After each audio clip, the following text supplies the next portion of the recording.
Bismillahirrahmanirrahim. Assalamualaikum warahmatullahi wabarakatuh. Pada video kali ini, saya akan menjelaskan materi mengenai aplikasi dari persamaan diferensial orde pertama dan orde kedua. Sebelumnya, perkenalkan nama saya Mutahara Yunus dengan NIM 20701121030. Nah, langsung saja kita ke pembahasan. Yang pertama yaitu aplikasi dari persamaan diferensial orde pertama. Di sini saya mengambil pertumbuhan dan peluruhan. Nah, jika N menunjukkan jumlah, kuantitas, atau kualitas sesuatu dalam waktu T, maka perubahan bertambah sama dengan pertumbuhan atau berkurang sama dengan peluruhan yang disimbolkan berbanding lurus dengan kuantitas N. Dengan kata lain, dN per dt dikurang Kn sama dengan 0, di mana K adalah konstanta proporsionalitas. Peluruhan radioaktif. Zat radioaktif meluru dengan memancarkan radiasi secara spontan. Jika Nt adalah massa zat yang tersisa pada saat T, N0 adalah massa awal zat, maka laju peluruhan relatif terhadap massanya bernilai konstan. Oleh karena itu, laju perubahan massa zat M terhadap waktu T dapat dinyatakan dengan dN per dt sama dengan Kn. Persamaan diferensial ini dapat dituliskan pula sebagai dN per N sama dengan K dt. Diintegralkan terhadap T diperoleh ln N sama dengan Kt ditambah C. Nah, pada saat awal atau T sama dengan 0, massa zat adalah N0, sehingga N0-nya sama dengan C. Jika disubstitusikan pada hasil pengintegralan diperoleh ln N sama dengan Kt ditambah C, ln N sama dengan Kt ditambah C-nya kan sama dengan 0, jadi kita ganti C-nya sama dengan 0. Jadi E pangkat ln N sama dengan E pangkat Kt dikali dengan E pangkat 0. Nah, NT sama dengan N0 dikali dengan E pangkat T. Sehingga diperoleh rumus N sama dengan C dikali E pangkat K. C dikali E pangkat Kt. K dikali T. Nah, rumus ini akan digunakan pada contoh soal. Contoh soalnya yaitu seseorang menyimpan uang sebesar 5.000 US dollar dalam sebuah rekening yang memiliki bunga yang ditambahkan secara kontinu. Dengan mengasumsikan tidak ada pengambilan atau penambahan uang, berapakah saldo dalam rekening tersebut setelah 7 tahun jika suku bunganya konstan sebesar 8,5% selama 4 tahun pertama dan konstan sebesar 9,25% selama 3 tahun terakhir? Nah, adapun penyelesaiannya yaitu diketahui rumusnya tadi bahwa N itu sama dengan C dikali E pangkat Kt. T-nya sama dengan 0. Dan N yang diketahui di soal itu sama dengan 5.000 dan K untuk awalnya itu sama dengan 0, K untuk 4 tahun pertama itu sama dengan 0,085. Nah, maka 5.000 sama dengan, maka kita substitusikan nilai N, jadi 5.000 sama dengan C dikali E pangkat K, kemudian T-nya juga kita substitusi 0, jadi C dikali E pangkat K dikali 0, sama dengan 500 sama dengan C dikali E pangkat 0 itu bernilai 1, jadi C dikali 1 sama dengan C, C-nya sama dengan 5.000. Nah, setelah didapat C, maka masukkan ke rumus dengan K-nya itu dijadikan sebagai suku bunga. Jadi, N sama dengan C dikali E berpangkat Kt sama dengan 5.000 dikali E pangkat 0,085 dikali 4. 4 ini diperoleh dari 4 tahun pertama. Bunganya selama 4 tahun pertama.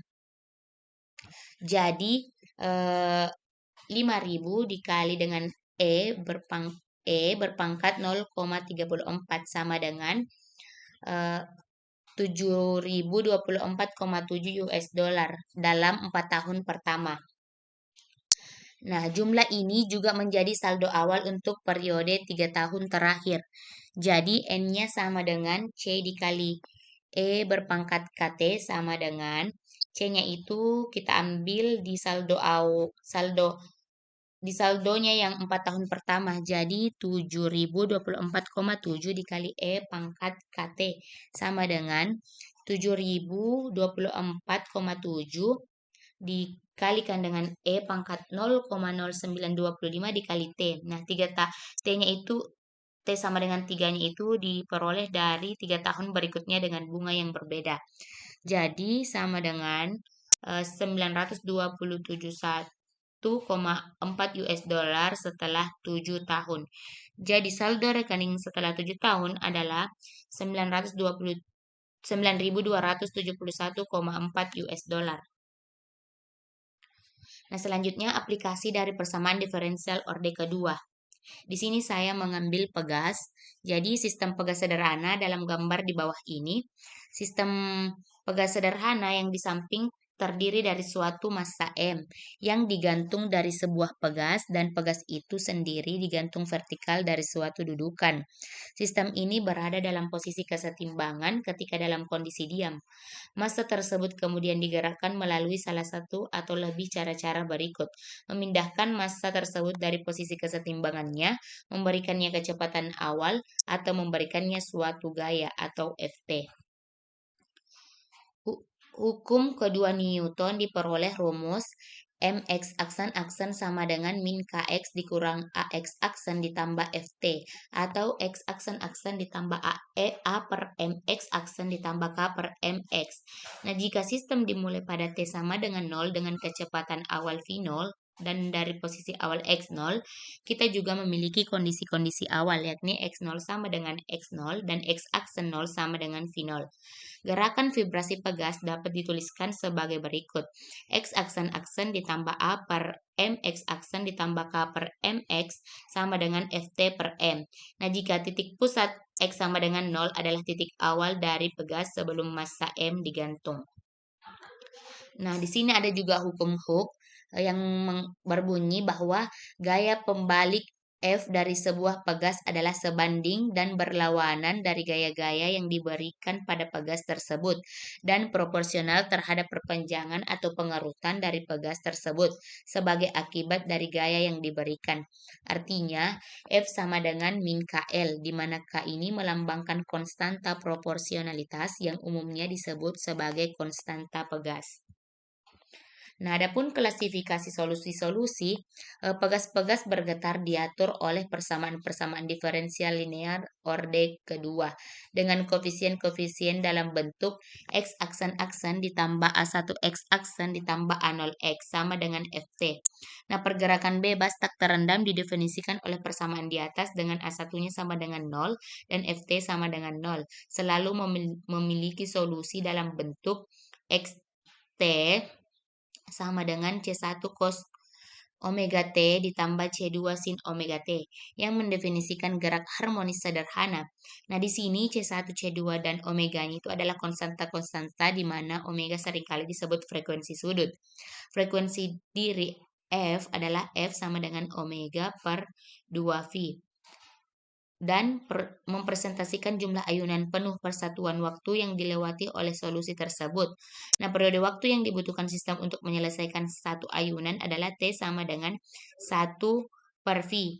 Nah, solusi umum itu tadi memiliki bentuk alternatif, yakni XT sama dengan min 1 berpangkat K dikali dengan A cos dikali omega T dikurang dengan P, di mana amplitude A sama dengan akar C1 kuadrat ditambah C2 kuadrat. Sudut fasenya sama dengan arc konstan dikali dengan C2 per C1 dan K itu adalah 0 ketika C1 positif dan 1 ketika C1 negatif. Nah, contoh soalnya yaitu sebuah bola besi seberat 128 lb digantungkan pada sebuah pegas, sehingga mengakibatkan pegas merenggang 2 feet dari panjang aslinya. Bola tersebut mulai digerakkan tanpa kecepatan awal dengan memindahkan 6 inci ke atas posisi kesetimbangannya. Jika tidak ada hambatan udara, tentukanlah A ekspresi matematis untuk posisi bola pada setiap waktu T, dan B posisi bola pada T sama dengan V per 12 detik. Nah, adapun penyelesaiannya yaitu yang pertama, yang ke A. Nah, kan telah diketahui bahwa persamaan gerak diatur oleh persamaan X aksen-aksen ditambah A per M X aksen ditambah K per M X sama dengan Ft sama dengan Ft per M. Nah, tidak ada gaya yang diberikan secara eksternal, jadi Ft-nya sama dengan 0. Dan tidak ada hambatan dari medium udara sekitarnya, jadi A-nya sama dengan 0. Pergerakan ini bebas dan tak terendam. Nah, di sini G-nya sama dengan 32 feet per det kuadrat.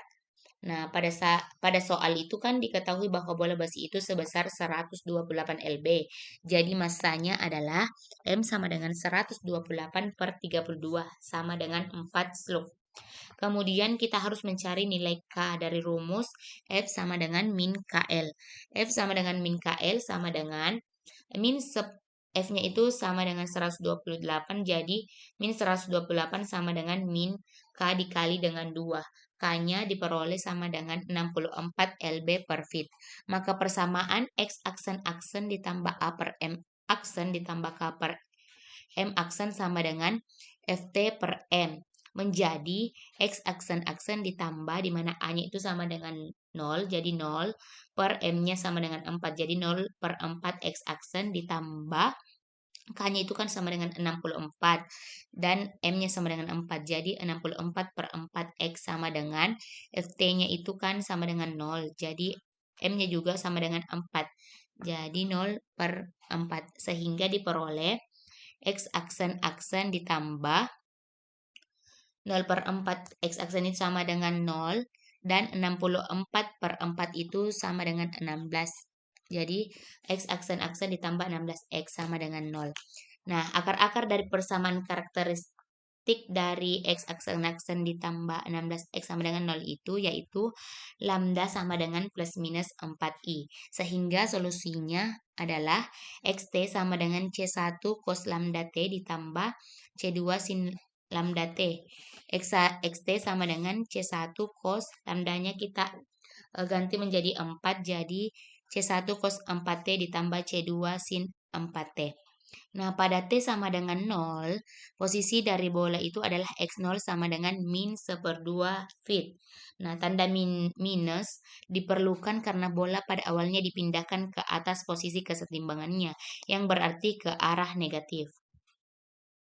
Dengan menerapkan kondisi awal ini pada XT sama dengan C1 cos 4T ditambah C2 sin 4T, kita memperoleh min 1/2 sama dengan X0 sama dengan C1 cos 0 ditambah C2 sin 0.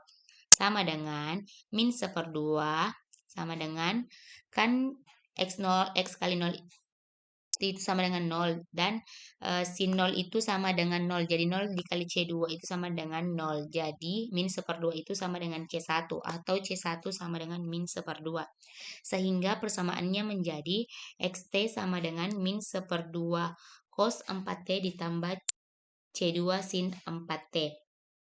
Nah, kecepatan awal diberikan sebagai F0 sama dengan 0 feet per dt. Maka dengan mendiferensialkan persamaan tersebut diperoleh Ft-nya sama dengan X aksen T sama dengan 2 sin 4T ditambah 4C2 cos 4T. Nah, Ft-nya itu kan sama dengan 0. Jadi 0 sama dengan X aksen T-nya juga sama dengan V0. Jadi V0 sama dengan 2 sin T-nya kan 0, jadi 4 kali 0, 0, tambah 4C2 cos 4 dikali 0, 0. Jadi 0 sama dengan V0 sama dengan 2 sin 0 ditambah 4C2 cos 0. Nah, diperoleh 0 sama dengan 4C2 karena sin 0 itu sama dengan 0. 0 dikali 2 sama dengan 0. Jadi C2-nya sama dengan 0. Maka persamaan XT sama dengan min 1/2 cos 4T ditambah C2 sin 4T dapat disederhanakan menjadi XT sama dengan min 1/2 cos 4T. Nah, ini adalah ekspresi matematis untuk posisi bola setiap waktu T. Untuk bagian B, yaitu posisi bola pada T sama dengan V per 12 detik.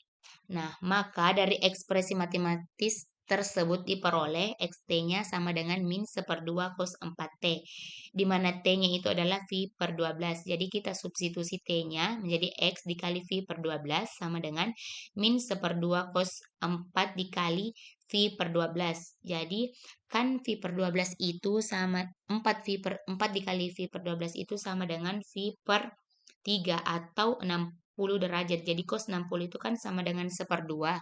Jadi min 1/2 dikali 1/2 itu menghasilkan min 1/4. Jadi diperoleh posisi bola pada T sama dengan V 12 detik itu adalah min 1/4 kaki. Nah, demikianlah penjelasan mengenai materi aplikasi dari persamaan diferensial orde pertama dan orde kedua dari saya. Eh, Lebih dan kurangnya mohon dimaafkan. Wassalamualaikum warahmatullahi wabarakatuh.